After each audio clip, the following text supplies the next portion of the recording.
Danny Flexen here for Seconds Out with the latest edition of FLEXpectations, here every Thursday, of course, at 4:30 p.m. Looking forward to the boxing action of the weekend. And I'm delighted to be joined with my semi-regular co-host, Francis Warren. How you doing? Bad, thanks, mate. How are you? Yeah, I'm good. Obviously, under slightly less pressure than you, as you've got this big, as we can see behind us, fight before Christmas going ahead, Royal Albert Hall, Saturday night. I hear there's going to be... Copper Box, sorry. I think I've said Royal Albert Hall in a few other places, so I'm going to need to sort that out. That aside, I hear there's going to be around 5,000 there, all desperate to see the latest outing for Daniel Dubois. What can Kayotaro Fujimoto bring to the table, do you think, to test Daniel potentially? Well, listen, it's heavyweight boxing, and anything can happen in heavyweight boxing. We'll fully expect Daniel to get a win and look good doing it. However, this guy's not come over just to lay down. They're all going to have ambitions of their own. Daniel holds world rankings in, 3 of the 4 governing bodies, and by beating Fujimoto on Saturday, he'll be 4 out of 4. Saying that, Fujimoto will be looking at his ranking, Daniel's rankings, and hoping to swap places. So there's a lot on the line for people that fight Daniel Dubois, even at his early stage of his career. It would be a huge scalp for anybody to beat Daniel. It would put him straight on the map, and I put him on a different level. You talk about things like options agreements and things like that. That obviously we have to have in place as security. He's got some serious purses to earn if you can beat Daniel, not just for this one, but going forward. So it's all on the line for both guys on Saturday. What have you made of Fujimoto's antics this week? A lot of self-promotion, kind of compliments Daniel well, as he's more of the strong silent type. It's the quiet ones you've got to be careful of. No, but listen, he's come over, played the game for Fujimoto. He's been really, really entertaining. Had his haircut especially. I think I was going to go for the Union Jack look on Saturday in the back of my hair, but probably not. I'm disappointed he didn't bring the panda with him. No, he got stopped at customs with the panda. Got stopped at quarantine. He's still in quarantine. Yeah, exactly. Yeah. I mean, there's none at London Zoo either, so he couldn't even pop in there. While Dubois is the one that will kind of garner the headlines, really big fight, especially for hardcore fans on the undercard or chief support, sees Liam Williams against Alantez Fox in an eliminator for the WBO middleweight title. A mouth-watering fight for a boxing purist, I'd say. How do you weigh that one up? Well, it kind of almost came out of nowhere, really. But it will put the winner in a number 1 position. Obviously, Fox. You've got to say fair play to Fox for because he's in a great position to become mandatory for that world title at some point next year, anyway.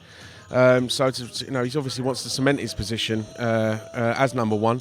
By taking on someone as powerful, as determined, as skillful, as balls out there as Liam Williams, who obviously has got huge ambition and has definitely got the talent and discipline and hard work to back it up. Liam will fight for a world title, no doubt in my mind. But obviously, to do that, he's got to show everybody what we all think, what we all know. He's got to show the world what we all know, that he's a world level fighter, by beating a guy who's number 1 in the division. And it's a WBO eliminator, as I mentioned. The champion for that body is, of course, Demetrius Andrade, who fights with Matchroom USA and is on DAZN predominantly. How easy will that be to make if Liam comes through? Well, if it can't be made, it'll have to be forced by the WBO. So either way to get done. It's pretty simple, really. Yeah. We can't just talk about your show, of course. Luke Keeler, though. Don't overlook Luke Keeler. He's fighting Andrade. So, you never know what's going to happen there. Very good point. No offence, Luke. You get me into trouble. We can't just look at your show, of course, because there's a weekend of boxing action. Show, obviously, tonight in York Hall, but we're not going to go too deeply into that because this video will only be out for a few hours before it kicks off. But Chavez Jacobs takes place in the US, in Arizona, somewhat controversially. Don't need to go too much into that side of it, but what do you make of it as a fight? Can Chavez finally get his discipline right and bring any sort of test to Daniel Jacobs? I think Jacobs is full of every trick in the book, isn't he? He's very slick, very skilled, and you can't see any other outcome than a Jacobs win, even though he's jumping up, a division. It'd be nice to see it go the other way, but I just can't see it, to be honest. Can't see it. And I'm going to try a neat segue here. Canelo has obviously fought Chavez and fought Jacobs. Yep. He yesterday vacated his WBO light heavyweight title. Anthony Yarde is someone bubbling around that kind of top 5, top 10 light heavyweights. Is he kind of in line for an eliminator or anything like that for that belt? Working on something at the moment with one of the other guys who are ranked in the top 5.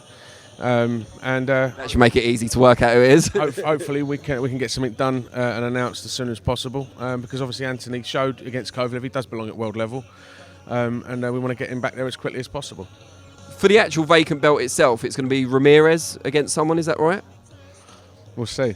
So Yarde could jump the queue if you like. No. There's an order that was determined at the convention. So if you want the full update, jump on the WBO website and you'll find out where the standings are. But Anthony, his next fight will be getting back in the mix and getting up into recognition again. And do we know when that might be?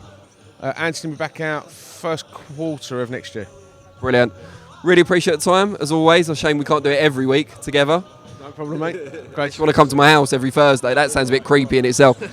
Appreciate your time, and we'll be back next week, of course, with FLEXpectations, 4:30 p.m. We'll also be here Monday, 4:30 p.m. for Reflections, when we look back on what is hopefully the next explosive victory for Daniel Dubois. Yeah, I mean, we'll be Christmas next week, so Merry Christmas, everyone, and maybe see you in the New Year, Danny. Brilliant. Cheers, Francis.